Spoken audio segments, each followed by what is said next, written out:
Hi, my name is Lexi. Welcome back to my channel, and today I want to talk about focusing on the fast first.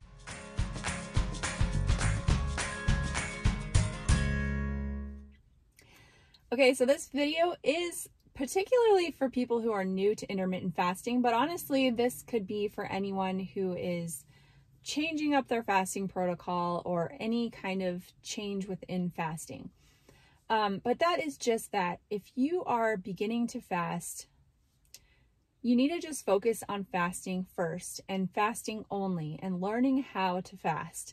So if you really need to lose a lot of weight or you have health issues that you're trying to overcome and you have these big goals and you think that intermittent fasting is going to be one of those tools that's going to help you, then just do that. So you may think you need to change your diet and you need to add in exercise and all of those things. And those are all great things to tweak over time and to add in, but don't do it all at once, okay? So just focus on the fast.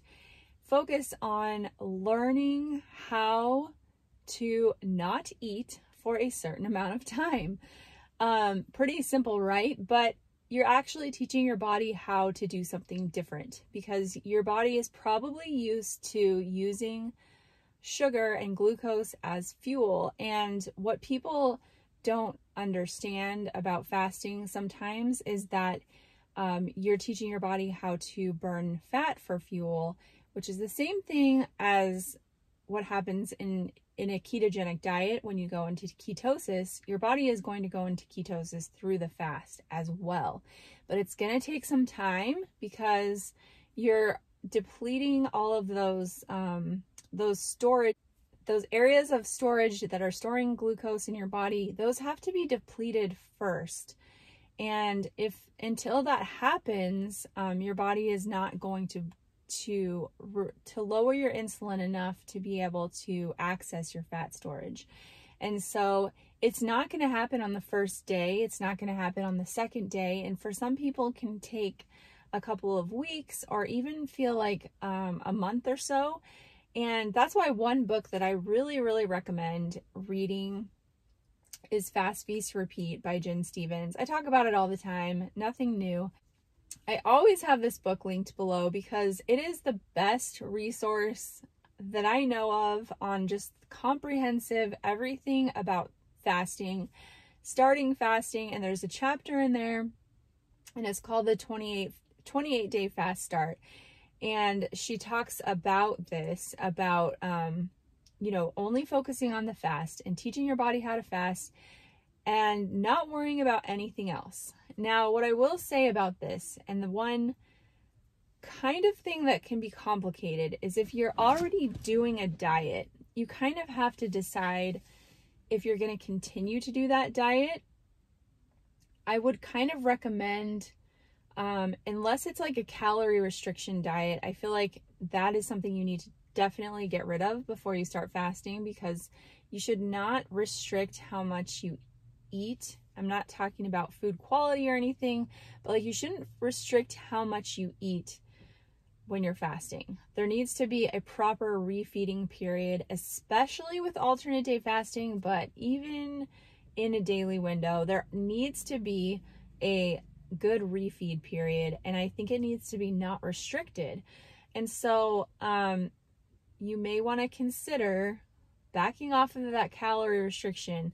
But if you're doing something like vegan or keto or whatever, and you're doing that diet specifically for weight loss, and you're going to start fasting, you've already been doing this diet and you want to start fasting, I would consider not making any changes right away with that diet, because even though you may have a desire to change something in your diet, it's gonna just sort of cause too much change all at once within your body, and it's gonna create, I feel like, a feeling of confusion and stress because you won't know what's coming from where. A lot of people actually give the recommendation to do a low carb diet before you start fasting to make it easier. I don't necessarily think that that's necessary. I think that it's true that it could help you because a lot of the processes that are within intermittent fasting are similar to those of being in a ketogenic diet. As far as lowering insulin and just being depleted in your glycogen storage and all of that, they're very similar processes. So I can see how doing the one before could make the transition easier. But then again, if you're not doing a ketogenic diet and you start that before fasting, you're going to have to go through that transition with the keto diet anyway. So I feel like one way or another, you're going to have to go through some type of transition if you choose to do that. But if you're already doing keto, it will, I believe, make fasting easier, because when I was doing keto, I felt like fasting was definitely easier because I had less hunger. So I think that there is that factor. But the thing that you have to realize, this is really, really a key important thing to understand, is that if you are already doing some type of diet and you transition out of that diet, you may actually gain weight to begin with. And this is what happened to me when I started fasting. Because I was doing keto and I decided I didn't want to do it anymore and I just wanted to focus on fasting, and that's what I did. And I've talked about this on my channel before. My fasting schedule, the way that I started it, was really wonky, and I don't recommend doing it the way I did, because I kind of came up with this like specific schedule that I was going to follow to make it so that I never felt deprived.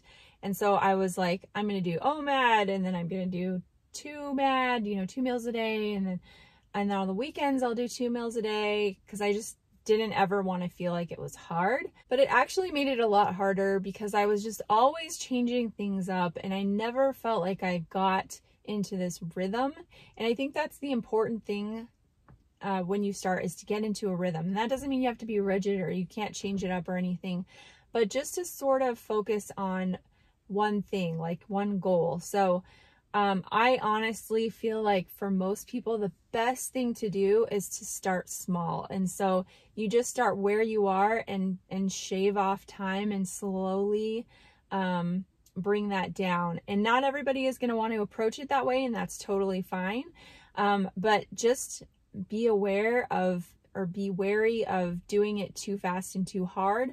A lot of people will find that that makes it really difficult. So I think that like doing OMAD, as far as just like eating within a 1 hour window, if that's going to be your first go-to, I think that for a lot of people that's going to be a struggle, and that's going to be a little bit too much too fast. And that's not to say that you won't get there, and that you won't get there fairly quickly, because a lot of people actually do. So what will happen is you'll start with like, okay, so I mean, it could be even like a 12-hour window, which is like super manageable, right? It still takes conscious effort, because you're not going to be doing like late night snacking and stuff, and you might have to delay your breakfast a little bit, but it's pretty manageable, right? So a lot of people will start with 12 hours, then they go down to 10, and then they go down to 8, and then 6, and then 4, and then maybe they'll settle there like at a 24, and that works really amazing for them. But the key here that I'm trying to sort of drive home is, until you feel like you have feel really comfortable with fasting, be careful not to add in anything else. Making yourself eat cleaner or exercise or any of those things that put added pressure on you as far as your goals. I think that it's really important to just focus on the fasting, just focus on a rhythm and a routine, and overcoming those urges to eat when you know you don't need to. There's going to be a lot of psychological things that you have to work through, and just not relying on food as an emotional comfort is a skill that you have to learn and that you have to build, because with experience, you build those skills. And every time you resist the urge to bury your face in a bag of Cheetos because you had a bad day, that is a win for you. That is something that you can look back on and say, I overcame this moment. Even though it was really hard and I really wanted to do this, I pushed through because I knew that I was going to be able to eat later. And I knew that there was going to be food. There's no scarcity. There is an abundance of food available. I'm just choosing to not have it right now. I'm just choosing to let my body heal itself. I'm activating these processes in my body to allow it to function better, because ultimately we want to be metabolically flexible. We want our bodies to be able to burn fat and glucose and to be able to use them effectively, and not just to be burdened with this extra weight that is really putting so much pressure on our joints and creating, insulin resistance and all of these problems that are cascading out of control. You want to take control of that process. And that is what we want to focus on during this time. And again, I am directing this video towards people who are brand new to fasting, but I would say that this is true of any shift in your fasting protocol as well. You don't want to add in too much at once. So if you have been doing a daily window for a long time and now you want to shift to alternate day fasting because you feel like it's going to take you to the next level, that is awesome. But don't add in like weightlifting as well. Wait until you get used to the alternate day fasting and then add in the weightlifting. Don't try to cut out sugar as well. Get used to alternate day fasting and then cut out sugar if you want to. And maybe you'll decide you don't totally need to. The thing that has been wonderful for me as far as food and my relationship with food is that I don't feel like I need to have any strict hard fast lines as far as not allowing myself to have any one thing. I am aware of my choices, and sometimes I go through periods or days where I don't feel like I made the best choices for my body, but it doesn't matter because I have the next day to like work through that. And it's just all about evolving and making better choices because of how you feel. And so that's why I am just really encouraging you to look at it as building this one skill of fasting and then worry about all the rest, and do make these decisions as from a standpoint of health and what is best for you and your body, and not because of external pressures and wanting to put yourself in this box where you fit this certain mold. And so that's definitely a journey and it is a process.